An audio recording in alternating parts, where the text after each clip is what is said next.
Welcome to my YouTube channel. Today, magluluto tayo ng pinakbet or pakbet. Ang ating mga sangkap ay ito. Meron tayong palaya, okra, sitaw, kalabasa at talong. Then guys, meron din tayong mga sangkap na sibuyas, bawang, kamatis, pork, at alamang. Ito pala guys, nagisa na natin ang ating bawang, sibuyas, kamatis, at itong pork. Itong pork kanina, napakuluan ko na po yan para medyo lumambot siya. Tapos sinugasan natin bago natin isama sa pagigisa. Ayan po siya guys.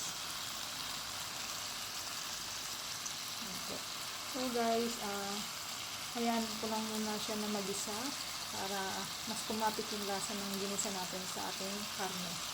So guys, susunod natin ang ating alamang. Ayan siya guys, ang ating alamang. Actually guys, kung alamang na ginamit ko, luto na to kasi nagluto ako ng alamang. So hindi na natin siya lalagyan ng pampalasa kasi itong alamang na naluto ko ay medyo salty siya. Kaya enough na yan na yan yung timpla natin.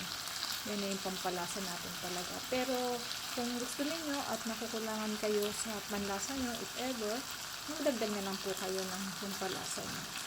Masangkap. Yan po. Yan lang po muna natin siyang magisa. Humapit ulit sa ating ginisang pork.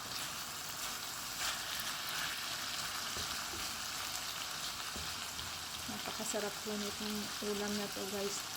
Masustansya itong ating pakbet or pinakbet. At ito yung nilagay natin ay alamang na hipon. So guys, sinunod na natin ang ating gulay na pakbet o pinakbet.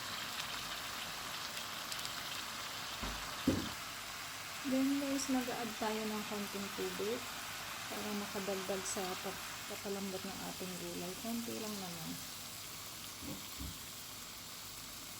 Takpan muna natin ang ating gulay. Hintayin natin hanggang sa lumambot guys. Chinek natin ang ating niluluto guys. Medyo matigas pa. Magdagdag pa tayo ng konting lambot. So guys, ito luto na ang ating pakbet or pinakbet. Half cook lang yung ginawa nating luto guys sa ating gulay para masarap. Andun pa ang sustansya. So guys, kain po tayo. Thanks God sa blessing. Kain po tayong lahat. Thanks for watching. Stay connected. God bless all.